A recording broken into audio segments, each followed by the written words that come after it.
More FPL. Welcome to the first video in my 22-23 pre-season series. I'll talk about the teams with the best fixtures, players to target, and captaincy options. I normally find that 6 weeks is quite a good span of fixtures to focus on. But here I'm looking at the first date, as that's when the first international break is. Players may wish to wildcard at that point, but if not, a shorter or longer run could be looked at. The team with the best opening run is Arsenal, who don't face any of last season's top 5. And they only play Man United away in game week 6 from last season's top 6. They have home games against Leicester, Fulham, Aston Villa and Everton. Their remaining away games are against Crystal Palace, Bournemouth and Brentford.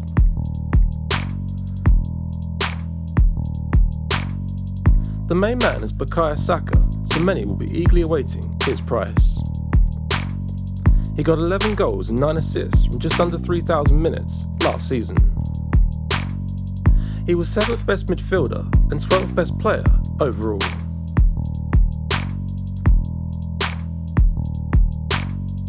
Aaron Ramsdale was 6th best goalkeeper last season, so could be a good premium option. It'll be interesting to see if any defenders come in at 5 million or less, like Gabriel. You'd expect a striker to be signed, in which case Eddie Nketiah wouldn't be an option. More FPL.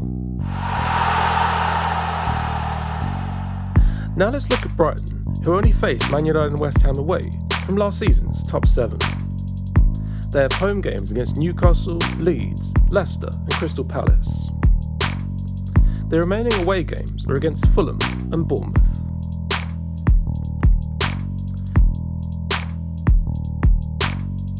Leandro Trossard was their best player from last season and could be a decent mid-price midfielder. He was 16th best midfielder with 8 goals and 4 assists from around 2,800 minutes. Goalkeeper Robert Sanchez will be a popular budget option, particularly as part of a rotating pair. He was one of the best goalkeepers that started at 4.5 million last season. Marco Cucurella was their best defender, but talk of a move to Man City would lessen his appeal. More FPL. Now let's look at Liverpool, who only faced Man United and Chelsea away from last season's top 6. They have home games against Crystal Palace, Bournemouth, Newcastle and Wolves. Their remaining away games are against Fulham and Everton.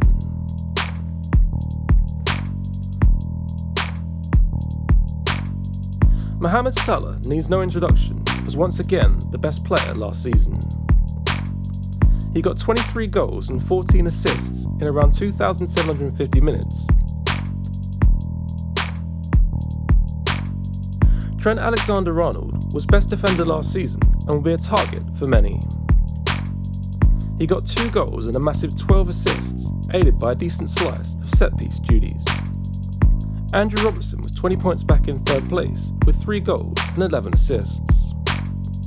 He finished the season strongly and could be a great alternative or addition to Trent. Virgil van Dijk was only a few points further back, and it'll be interesting to see how they're all priced. Joel Matip also did well for his price, for those looking at a more budget option. Sadio Mane is Bayern bound, meaning other midfielders will get more game time. Luis Diaz performed well when he came in last season, and Diogo Jota always does well when he gets minutes. New signing Darwin Núñez could also be a good option up front, coming in from Benfica. He's mainly a goalscorer with 26 goals and 28 starts last season, as well as 4 assists. More FPL. Now let's look at Brentford, who only faced Man United and Arsenal at home of last season's top 6. Their remaining home games are against Everton and Leeds. They have away games against Leicester, Fulham, Crystal Palace and Southampton.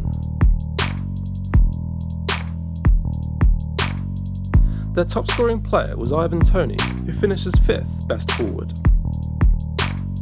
He got 12 goals and 5 assists in around 2,900 minutes.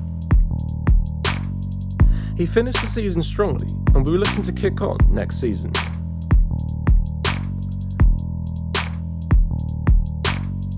Their budget options could be useful for filling out your squad for the opening period. Pontus Jansson was their best defender, and Brian Mbeumo in midfield. Goalkeeper David Raya was some way down the charts, but missed a decent amount of games through injury. Brentford's combined goalkeeping points total would put him amongst the best 4.5 million options from last season. More FPL. Now let's look at Leeds, who only faced Chelsea at home and Man United away from last season's top 6. Their remaining home games against Wolves, Everton and Nottingham Forest. Their remaining away games are against Southampton, Brighton and Brentford.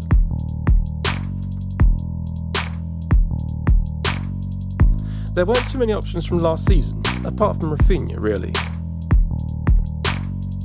He was 15th best midfielder with 11 goals and 4 assists from around 2,900 minutes. He was priced quite kindly last season, but may or may not be on the move this summer, so let's wait and see. Another potential option is Patrick Bamford, who struggled with injuries last season, but did well the season before. Their goalkeeper or defenders could be better if Calvin Phillips has better luck with injuries. There are rumours though of a move to Man City or perhaps Man United, so let's wait and see on that. More FPL. Now let's look at Man City, who only faced Spurs at home from last season's top 6. Their remaining home games are against Bournemouth, Crystal Palace and Nottingham Forest. They have away games against West Ham, Newcastle, Aston Villa and Wolves.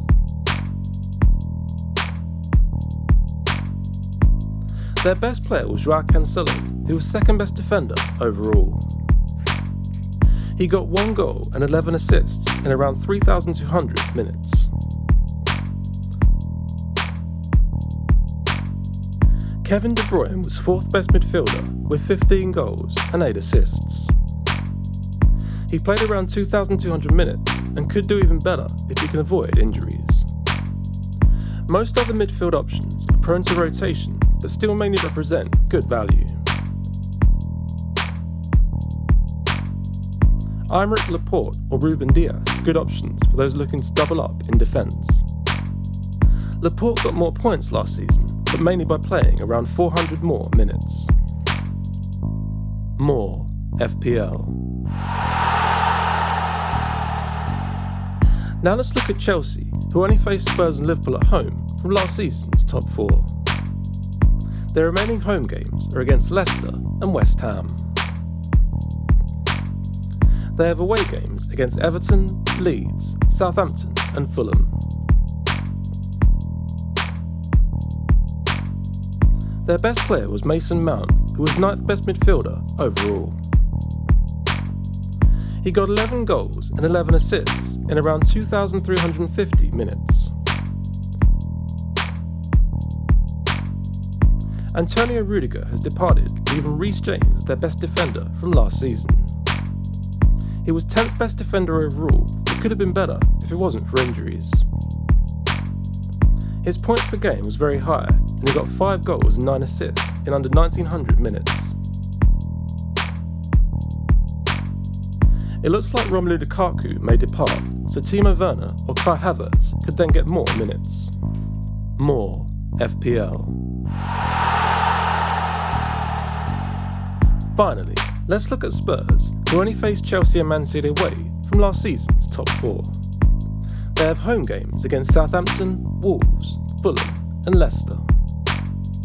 Their remaining away games are against Nottingham Forest and West Ham.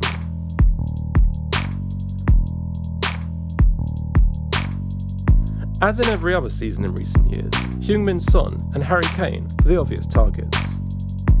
Son was only just behind Salah in overall points with 23 goals and 10 assists.